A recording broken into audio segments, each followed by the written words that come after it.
सुभाष चंद्र बोस जी के नाम से कौन परिचित नहीं है। और सुभाष चंद्र बोस की विचारधारा से क्या कोई व्यक्ति ऐसा हो सकता है जो परिचित ना हो या फिर उसको फॉलो ना करता हो। एक ऐसा व्यक्ति, देश तो 1947 के अंदर 15 अगस्त को बाद में आज़ाद हुआ था, लेकिन बंगाल की तरफ उस व्यक्ति ने हमारे ही हिंदुस्तान को बहुत पहले आज़ाद करवा दिया था। आज़ाद हिंद फौज तक का निर्णय कर दिया था, अंग्रेजों से लड़ाई कर दी थी। आज मैं एक ऐसी धरती के ऊपर मौजूद हूँ जहाँ पर नेता सुभाष चंद्र बोस खुद पहुँचे थे। कमाल की बात है, सुभाष चंद्र बोस जी की आज जयंती है। सबसे पहले यहाँ पर जयंती मनाई गई और ये फोटो जो है ना, आप कहोगे ऐसी फोटो क्यों रख रखी है। यही वो फोटो है साहब जो बिल्कुल ओरिजिनल फोटो है। आपने आज तक देखी होंगी बहुत सारी फोटोज, लेकिन ये फोटो एक ओरिजिनल फोटो है। और उसके साथ साथ में ये जो पीछे आप बिल्डिंग देख पा रहे हैं ना, ये इतिहास गवाह है कि आज मैं उसी जगह के ऊपर, उसी पावन धरा के ऊपर मैं मौजूद हूँ। पूरी बिल्डिंग आपको अच्छे से दिखाऊंगा, लेकिन उससे पहले मैं आपको बुजुर्गों से भी मिलवाऊंगा और उससे भी पहले मैं आपको एक ऐसी तस्वीर दिखाऊंगा जो आपके दिल को झंझोड़ कर रख देगी। आपका दिल वाकई में ही देख के उसको सैल्यूट ना करे तो साहब नाम बदल देना। और दूसरी बात ये, इस वीडियो को शेयर करें ताकि हर उस व्यक्ति के पास में पहुंच सके जिसको अपने सुभाष चंद्र बोस जी पर गर्व था और वो आज भी उनकी उसी विचारधारा को फॉलो करते हैं। आ जाइए, ये देख पा रहे हैं आप सबसे पहले हमारे इतिहास की ये सबसे बड़ी एक तस्वीर। ये देख पा रहे हैं लाला जी के परिवार द्वारा सातरोड गांव में 12/7/1912 से स्थापित स्कूल का भवन। और ये बिल्डिंग देखिए, आप ऊपर देखिए और अब देखिए, कुछ मिला as it is same to same. ये देख पा रहे हैं आप एक बार फिर, और अब फिर देखिए आप उधर तक दिखा दीजिए। ये वही बिल्डिंग है साहब जहां पर खुद नेताजी सुभाष चंद्र बोस पहुंचे। ऐसा खास क्या है यहाँ पर कि वो भी पहुंचे और उसके साथ साथ में नेहरू जी भी यहाँ पर पहुंचे, है ना। कमाल की बात, कुछ ऐसा ही इतिहास का पन्ना जो शायद कहीं ना कहीं पर दब गया, उसके ऊपर धूल मिट्टी जम गई। आज उस धूल मिट्टी को साफ करेंगे, आपके सामने इतिहास का एक वो पन्ना सामने लाकर रखेंगे जिसको देखकर आप कहोगे कि वाकई में यार ये मैंने नहीं सुना था कि कभी ऐसा भी हो सकता है। एक बार इसको शेयर करें। और हमारे पास में भूतपूर्व नौजवान मौजूद हैं और उसके साथ साथ में विकास हरियाणवी जी, इनको कौन नहीं जानता, अपनी आवाज़ से सबका दिल बहलाते रहते हैं और ख़ास तौर पर बड़े बड़े मुद्दे उठाते रहते हैं। सर, सबको मैं हाथ जोड़कर राम राम करता हूँ, नमस्कार करता हूँ। और उससे पहले मैं नमन करता हूँ इस ज़मीन को, जिस ज़मीन के ऊपर नेताजी सुभाष चंद्र बोस जी के कदम पड़े। और जिन जगह पर कदम पड़े उसी जगह पर मैं खड़ा हूँ, तो साहब मैं फील कर पा रहा हूँ कि वाकई में ही कुछ ना कुछ तो ऐसा ज़रूर था जिसकी वजह से उनके अंदर कोई ना कोई ताकत थी। खुशबू, मिट्टी, हवा, प्रकृति, अजब भी फील हुआ जब मैं यहाँ पर आया। तो फिलहाल ताऊ जी हमारे साथ में मौजूद हैं। राम राम हम सबकी ले लेंगे। ताऊ जी राम राम। राम राम साहब, राम राम राम राम राम राम राम राम दीपेश। राम राम जी, राम राम भाई। तो सबकी राम राम हो चुकी। ताऊ जी मैं बैठ जाऊँ यहाँ पे आपके चरणों में। ठीक है, तुम्हें हाँ जी। आपका शुभ नाम? पंजाब सिंह है जी मेरा नाम है पंजाब सिंह। हाँ जी, पूरा पंजाब ने के ले रहे हो? हाँ जी। कमाल हो गया। अच्छा, तो बिल्कुल ये इतिहासकार हैं। और ये तस्वीर आप देखिए, ये वही तस्वीर है जिस तस्वीर के आगे आपने फिलहाल दीपक जलता हुआ देखा। ताऊ जी, ये तस्वीर कहाँ की है? इसी स्कूल की है ये। और ये जो साथ में जो हॉल कमरा दिखाई दे रहा है, वहीं नेताजी सुभाष चंद्र बोस ने खाना खाया था और बाहर आकर के गांव के लोगों से मिले थे। और यहीं एक बोर्डिंग हाउस होता था जिसको आजकल हॉस्टल कहते हैं, उसमें उस समय 180 बच्चे रहते थे। और नेताजी किसी विशेष मकसद के लिए यहाँ आए थे, वो मैं आपको अभी बताता हूँ क्या मकसद था उनका। विशेष मकसद? हाँ जी। अभी गुप्त सूत्र निकालोगे? हाँ जी। तो फिलहाल जरूर ये देख पा रहे हैं। और ताऊ जी भी कमाल हैं, यानी कि पुराने पन्ने हमारे साथ में संभाल के रख रखे हैं। बहुत कम लोग ऐसे होते हैं जिनका हिस्ट्री के अंदर यानी कि इतना दबदबा होता है और उसको संभाल कर रखते हैं उन चीज़ों को, बहुत कम। उन रेयर के अंदर से एक ताऊ जी भी हैं। हाँ जी ताऊ जी बताइए। 1932 ईस्वी से 1939 ईस्वी तक पुराने जिला हिसार में वरिष्ठ नेता अकाल के बारे में अखिल भारतीय कांग्रेस नेता भी दुर्दशा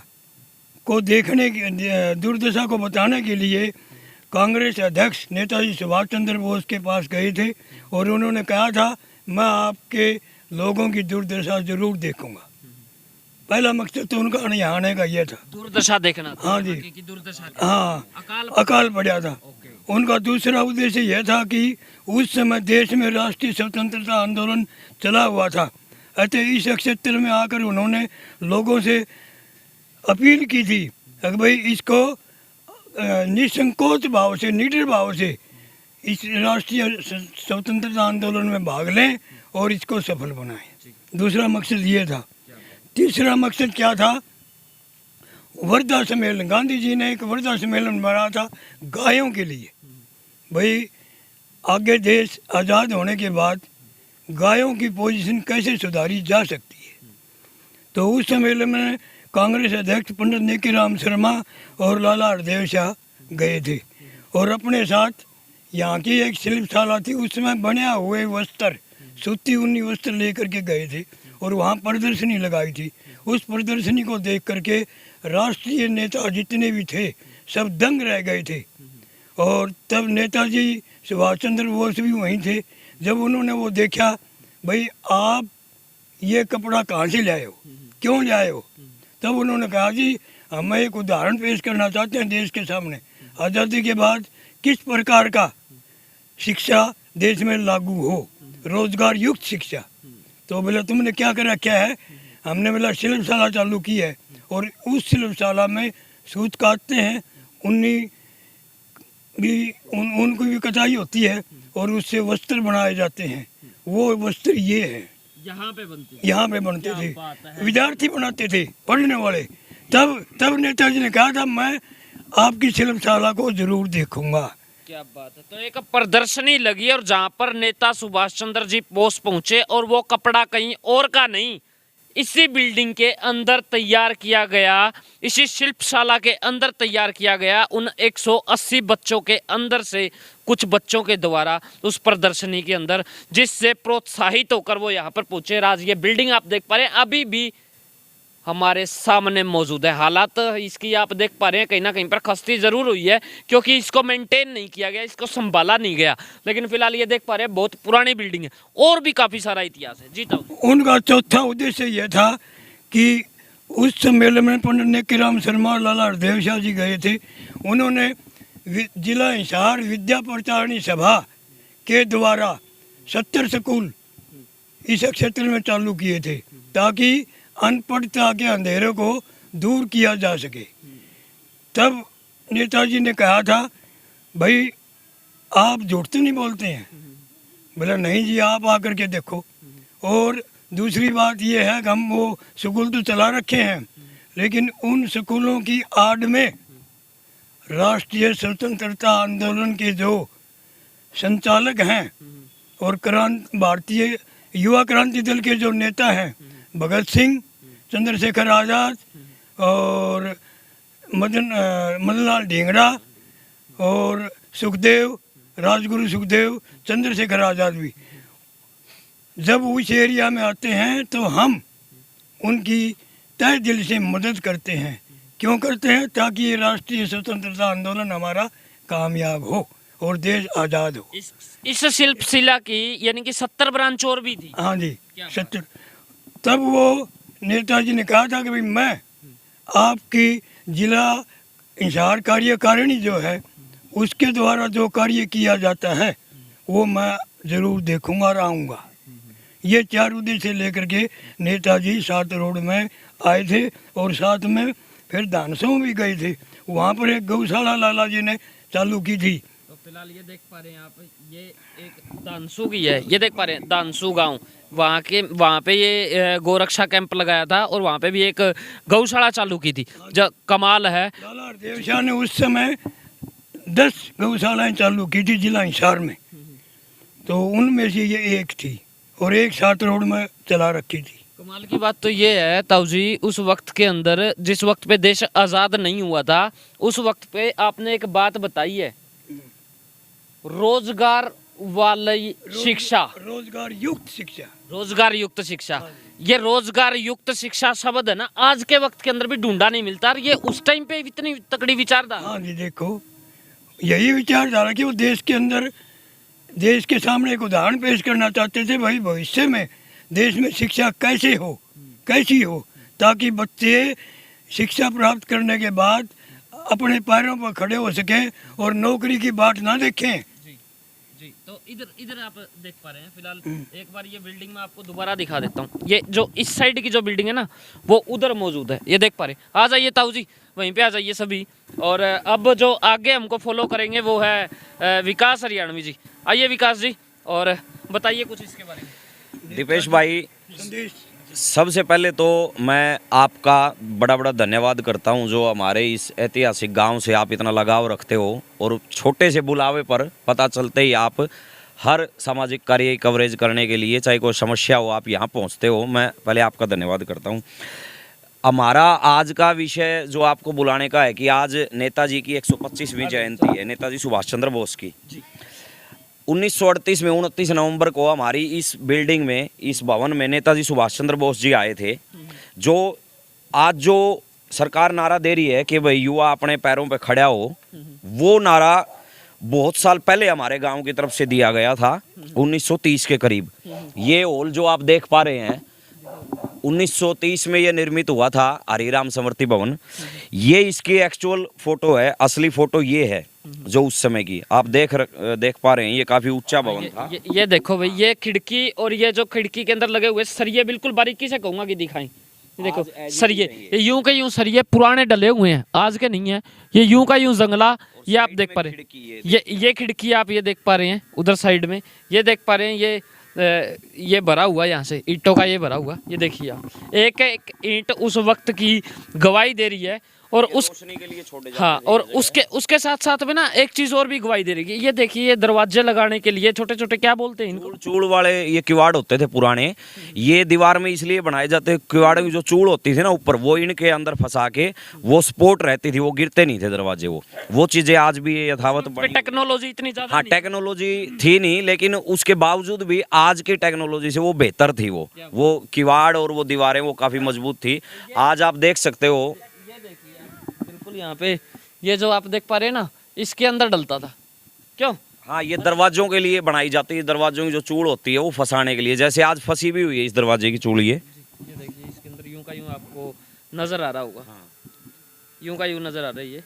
और दोनों साइड, ये 2 थे इस साइड का, उस साइड का टूट चुका है, 2 इस साइड, 2 इस साइड, और यूं का यूं वही इतिहास एक बार फिर आपकी नज़रों के। दीपेश भाई बहुत भारी होते थे, उनको संभालने के लिए बहुत ज़्यादा वजन होता था उनमें, तो ये मजबूती से खड़े रहते थे किवाड़।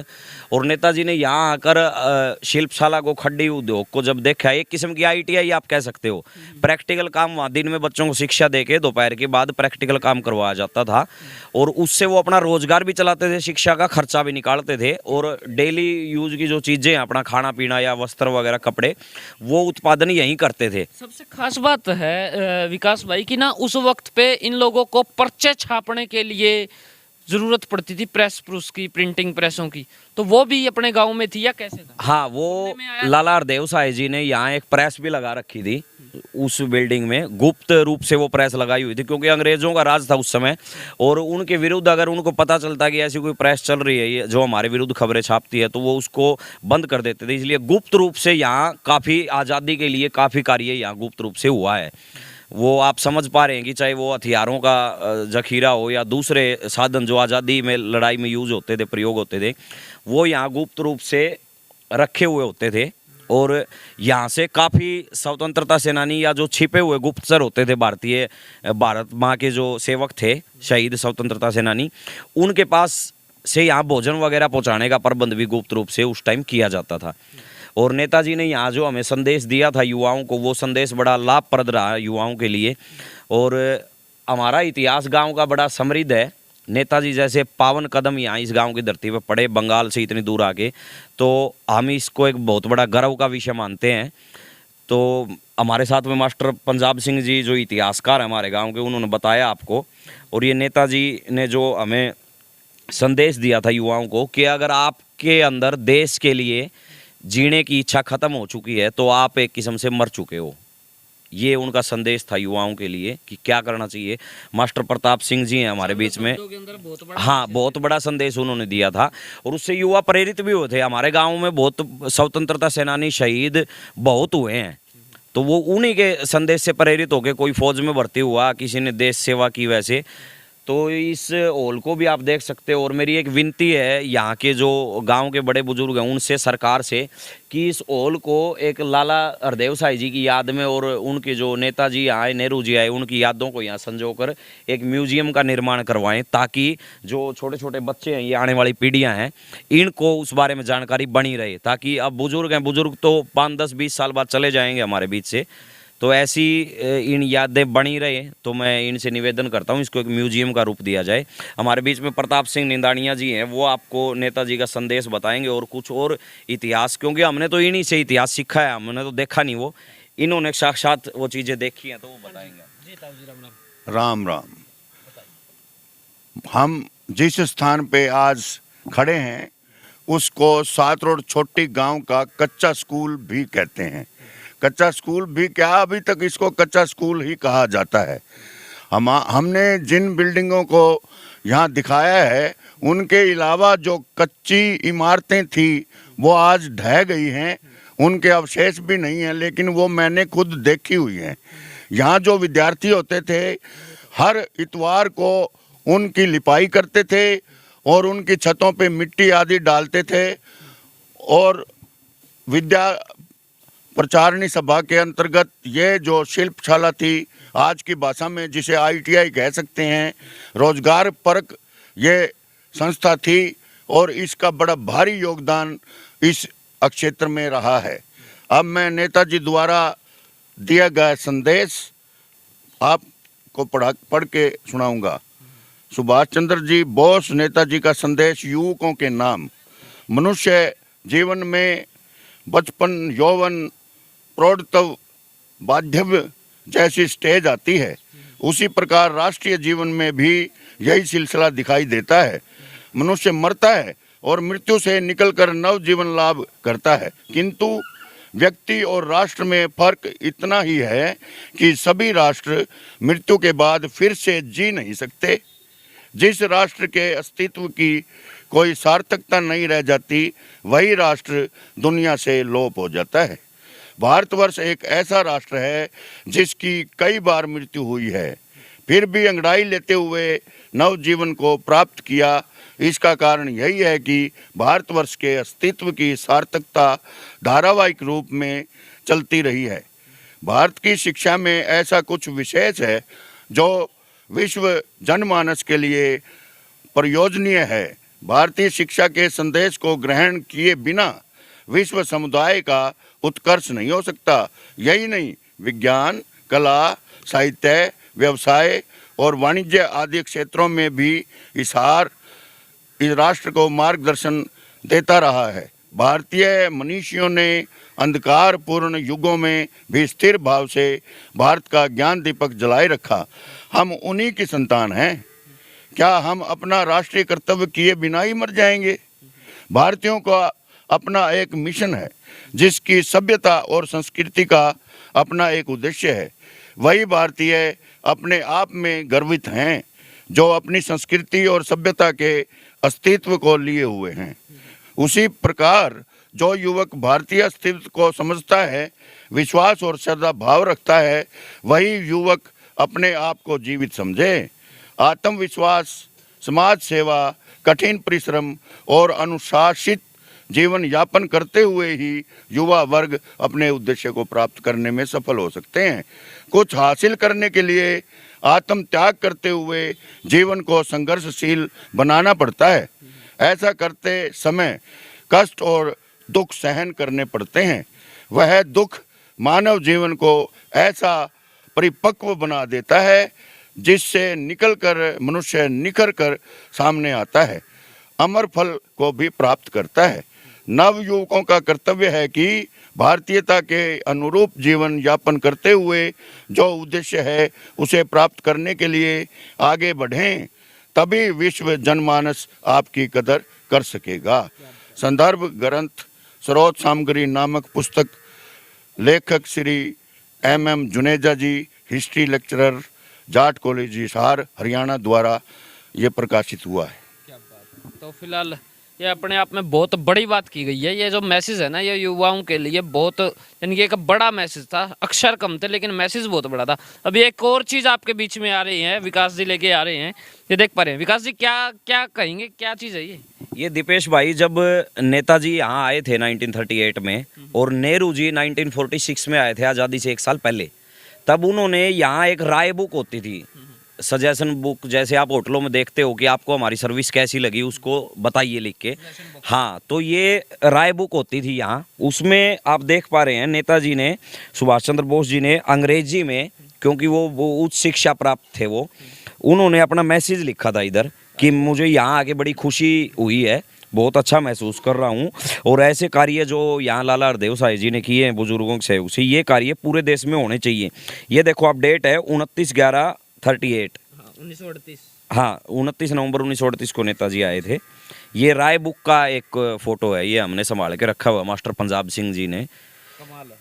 एक और भी है, ये भी आप हाँ, देख पा ये रहे हैं। पंडित नेहरू जी जब 1946 में आए थे तो उन्होंने भी यही कहा था इस शिल्पशाला को देख के कि भाई ऐसा काम मेरे देश में हो रहा है तो मुझे बहुत खुशी हुई है, और मैं चाहता हूं कि ऐसा काम पूरे देश के हर कोने में, हर गांव में, देहात में होना चाहिए, ताकि गांव के जो युवा हैं वो शिक्षा के साथ साथ अपना रोजगार चला के आगे बढ़ सके। जो आज नारा दिया जा रहा है कि नौकरी की तरफ ना जाके आप रोजगार पे ध्यान दीजिए, खुद के रोजगार पे, तो वो चीज़ें यहाँ हमारे गाँव से 1930 के दशक से चलती रही हैं, पहले से ही चल रही हैं हाँ, यार। बहुत पहले से चल रही ये तो देख पा रहे हैं। एक बार दोबारा दर्शन करवा दो इस शिल्पशाला के। और ये देख पा रहे हैं आप, ये देखिए, ये अपने आप में हरि राम मेमोरियल हॉल, हरि राम स्मृति भवन 1930, और ये वही नज़ारा। ऊपर आप देख पा रहे हैं ओम का निशान सबसे पहले रखा गया है, और उसके साथ में ये बाले 2 लगाए गए हैं यहाँ पे, जो कि वाक्य के अंदर, अच्छा झंडे थे क्या, ये मिट गया फिर, ये शायद बाला बाला रह गया। तो नीचे आप देख पा रहे हैं वंदे मातरम 1930, और स्वागतम जो है वो स्पष्ट शब्दों के अंदर यहाँ पर लिखा गया है, लेकिन कहीं ना कहीं पे मेंटेनेंस नहीं की गई। मेंटेनेंस की ज़रूरत है। और अभी जैसा कि विकास जी ने बताया कि इसको एक अच्छे तरीके से संभालने की ज़रूरत है। सरकार इसकी तरफ ध्यान दे, इसको म्यूज़ियम के रूप के अंदर इस्तेमाल करे, ताकि बाहर से लोग आएँ, इसको देखें। और नए नए युवा जो हैं, ये इतने छोटे छोटे बच्चे आजकल फ़ोनों के अंदर जो डूब चुके हैं ना, वो थोड़ा सा बाहर निकल कर हमारे देश के भविष्य के बारे में भी सोचें, और पुरानी हिस्ट्री के बारे में भी सोचें कि आखिर किस प्रकार हम लोगों को ये खुली सांस लेने के लिए सांसें मिली हैं, हवा मिली है। जी ताऊ जी, ये लाला हरदेव साहब की जीवनी है, इसको आप देखो। ये भी ज़रूर डाल देंगे हम कमेंट सेक्शन में, आपको ज़रूर मिल जाएगी। और ये 4 पेज हैं जिसके, ज़रूर कमेंट सेक्शन के अंदर सारी चीज़ें डाल देंगे हम, अगर जो व्यक्ति इसको पढ़ना चाहते तो वो भी पढ़े। और बिल्कुल लास्ट पड़ाव पे हैं जी विकास जी, क्या मैं एक बात और कहना चाहूँगा दीपेश भाई, आपके माध्यम से सरकार को भी और गांव के बुजुर्गों को भी, हमारे गांव से बहुत बड़ी बड़ी चीज़ें लुप्त हो चुकी हैं जिनको संभाला नहीं गया, तो हम चाहते हैं जो चीज़ें बची हुई हैं कृपया उनको संभालें। और एक सातरोड का इतिहास जो भाई भी जानना चाहता है, यूट्यूब पे आप हिस्ट्री ऑफ छोटी सातरोड लिखोगे तो एक फ़िल्म बनाई गई थी 4 साल पहले, 40 मिनट की वो शॉर्ट मूवी है। उसमें लाला हरदेव साई जी के बारे में मास्टर जी ने और बड़े बुजुर्गों ने जो बता रखा है, वो सारा इतिहास उस फिल्म में आप देख सकते हैं। और आप हिस्ट्री ऑफ छोटी सातरोड के नाम से सर्च करेंगे तो हम आपके धन्यवादी होंगे और आपको गर्व महसूस होगा सातरोड के बारे में जानकारी लेंगे तो। बहुत बहुत धन्यवाद। आ जाइए, अब आपको अंदर तक घुमाते हैं, इसकी सैर करवाते हैं। हालांकि इसके पोस्टर आपने इससे पहले ज़रूर देख लिए होंगे। चलिए अब अंदर चलते हैं। ये हैं आज़ाद हिंद फौज के सेनानी मुंशी राम जी, और ये लाला जी के विद्यार्थी थे, स्कूल में पढ़ने वाले। लाला जी के साथ जेलों में गए, जितनी बार लाला जी जेल में गए उतनी बार ये दोनों सगे भाई थे, चंदगी राम, छोटे लाल। ये भी जेलों में लाला जी के साथ ही गई थी। ये स्वतंत्रता सेनानी है 7 रोड के। तभी तो कहते हैं ताऊ जी कि आज़ादी ऐसे नहीं मिली, बहुत खून बहाया है, बहुत कुछ किया है, हैं? ये उनकी जीवनी है स्वतंत्रता सेनानियों की। दोनों की, चंदगी राम और छोटे लाल ग्रेवाल, हाँ जी। दोनों की, ये देख पा रहे हैं आप, दोनों की जीवनियाँ हैं ये। और ये आज़ादी सेनानी मुंशी राम जी। ये मुंशी राम सारण जी। तो भाई इनका परिचय हमको पढ़ने की बहुत ज़्यादा ज़रूरत है, हिस्ट्री पढ़ने की ज़रूरत है, सारी चीज़ें पढ़ने की बहुत ज़्यादा ज़रूरत है। और मैं भी नो डाउट, मेरे अब हाथ में लगी है तो मैं भी ज़रूर देखूंगा कि भाई पुराना जो अपना इतिहास रहा है वो कितना खतरनाक भी ज़रूर था, क्योंकि अपनी जान को हथेली के ऊपर जो लोग लेकर चलते थे वो छोटी बात नहीं।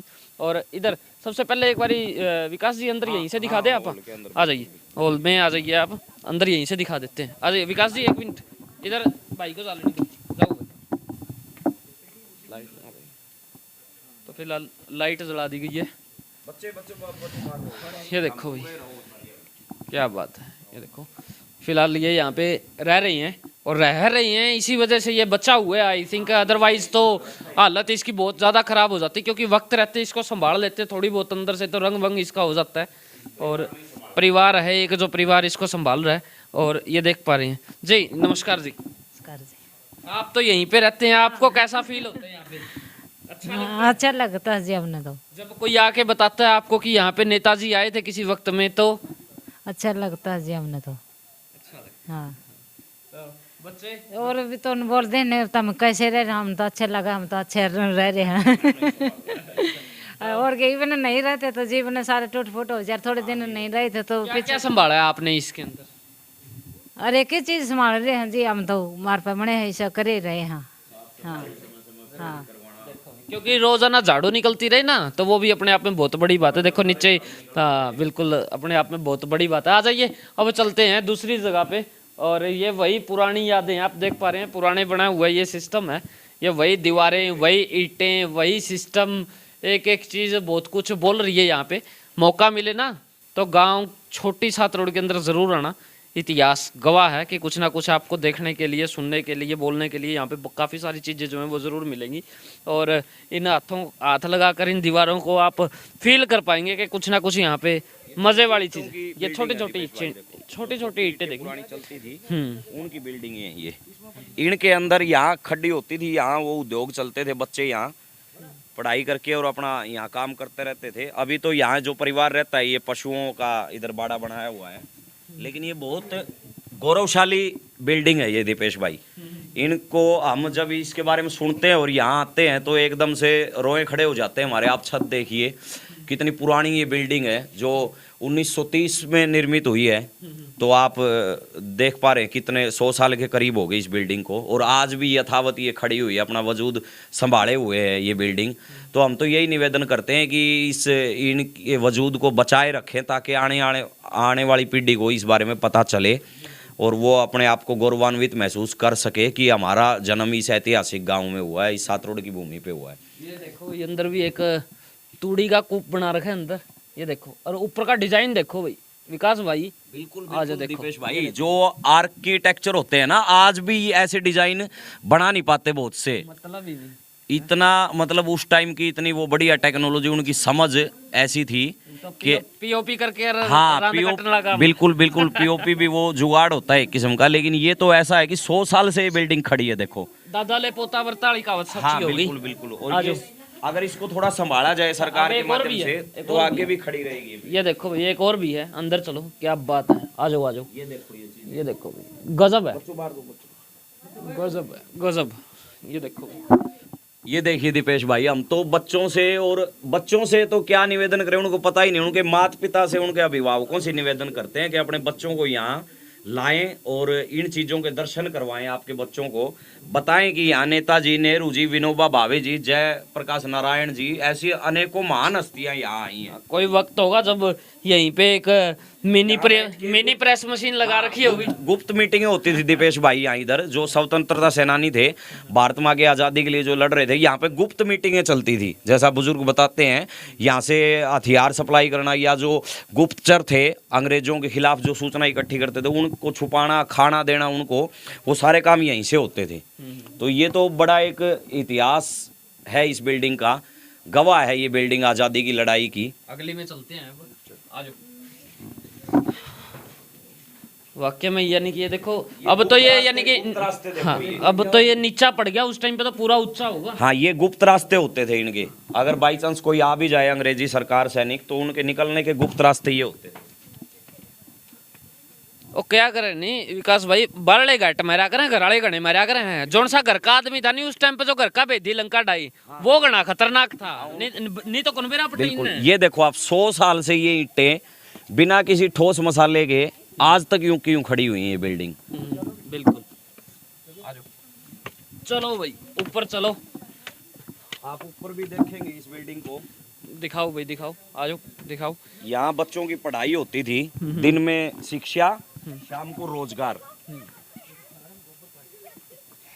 ये देखिए आप बिल्डिंगों को देखेंगे, ये देखिए किसी महल से कम नहीं है। और उस टाइम इन बिल्डिंगों की क्या हालत होगी और आज क्या हालत है, हम सोच सकते हैं। कमाल की बात तो यह है, ये बांस भी नूका नू लगा के छोड़ रखे हैं, इसका भी कुछ नहीं बिगड़ा। हाँ ये देखो, पुराने पाओ है यो। हाँ ये भी काफी साल पुराना है। ऊपर से छतें देखो आप इसकी, एक महल की बात ये बिल्डिंग होती थी, जहाँ हम तो उनको भगवान ही कहेंगे। आज़ादी के दीवाने जो स्वतंत्रता सेनानी यहाँ रहे हैं, तो भगवान का ही वास था, वो भगवान ही थे हमारे लिए, तो जिन्होंने आज़ादी दिलवाई है और हमारे गाँव का इतना नाम रोशन करवाया, 7 रोड का नाम इतने ऊंचे सतर पे लेके गए। बिल्कुल, आ जाओ भैया आ जाओ। अब एक और भी जगह रहेगी, एक क्या 2-3 जगह रहेगी। ये देखो, ये देखो, जाओ भाई अंदर दिखाओ सब कुछ। ये वैसी ही छतरियां बनाई गई हैं दीपेश भाई, ये कई छतरियां बनाई गई, 3 है इधर। गांव में और भी होती थी, लेकिन वो लुप्त हो चुकी हैं, पुरानी हो गई थी वो, कुछ गिर गई, कुछ गिरा दी गई। तो ये पुरानी, ये जो हुक देख रहे हैं आप, कुंडे देख रहे हैं, इतनी पुरानी बिल्डिंगें हैं, ये आज भी अपने वजूद को संभाले हुए हैं। तो इनकी अगर थोड़ी देख रेख हो जाए सरकार के माध्यम से, प्रशासन के माध्यम से, तो ये अनेकों सालों तक खड़ी रहेंगी। जो डिपार्टमेंट है ना, वैसे अनूप दानक जी के पास में। हाँ, अनूप जी हैं जो उकलाना से, शायद वो मंत्री भी हैं, मंत्री पद पे हैं जजपा से। तो उनसे मैं निवेदन करता हूँ कि आप इन बिल्डिंगों को थोड़ा संरक्षण दें, ताकि ये अपना वजूद को बचाए रखें और आने वाली पीढ़ी को पता चले। वरना बुजुर्ग तो कब तक बैठेंगे, इतिहास लोप होने में समय नहीं लगता, लेकिन अगर आप इनको संभाल के रखेंगे तो ये काफ़ी सालों तक खड़ी रहेंगी और इतिहास गवाह रहेगा। यहाँ पे आने के बाद में ना आदमी का दिल करता है कि आदमी यहाँ से थोड़ी सी मिट्टी ना अपने घर में ले जाए, तो थोड़ा सा आदमी को एनर्जी आती रहेगी, है ना? हम तो दीपेश भाई आंखों में पानी आ जाता है जब इन बिल्डिंगों को देखते हैं, जब पता चलता है कि नेताजी जैसे महान लोग यहाँ आए थे। तो नेक्स्ट बिल्डिंग में चलते हैं अब, और वहाँ का भी दौरा करेंगे। लेकिन जितने भी भाई फिलहाल इसको प्रेजेंट में देख रहे हैं ना, शेयर करना ना भूलें।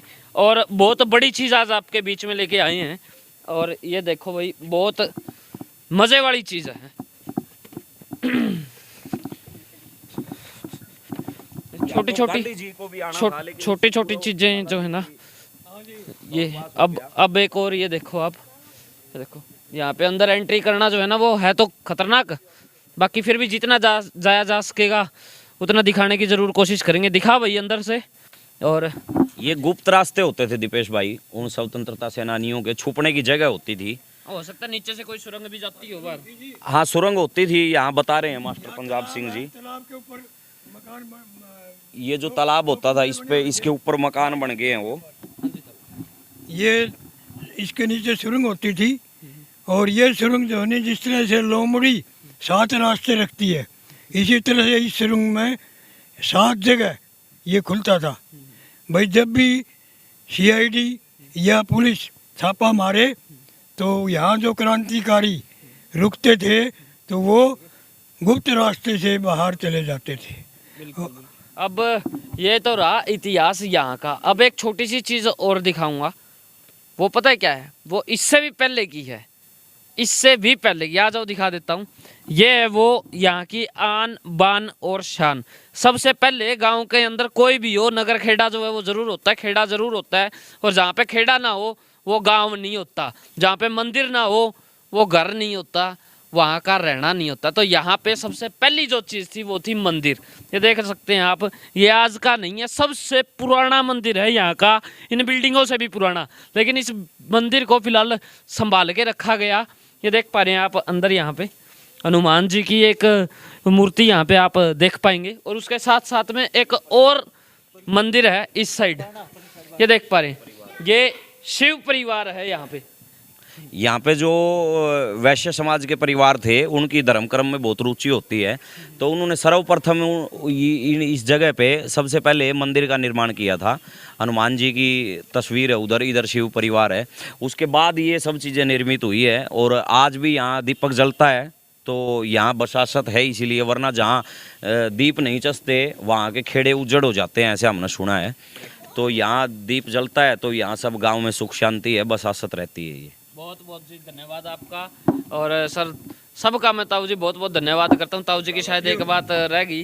हाँ जी ताऊ जी। ये जब लाला जी दिल्ली में अपना निवास करने लगे आज़ादी के बाद 1951 में, उन्होंने भारत गौसेवक समाज की स्थापना की।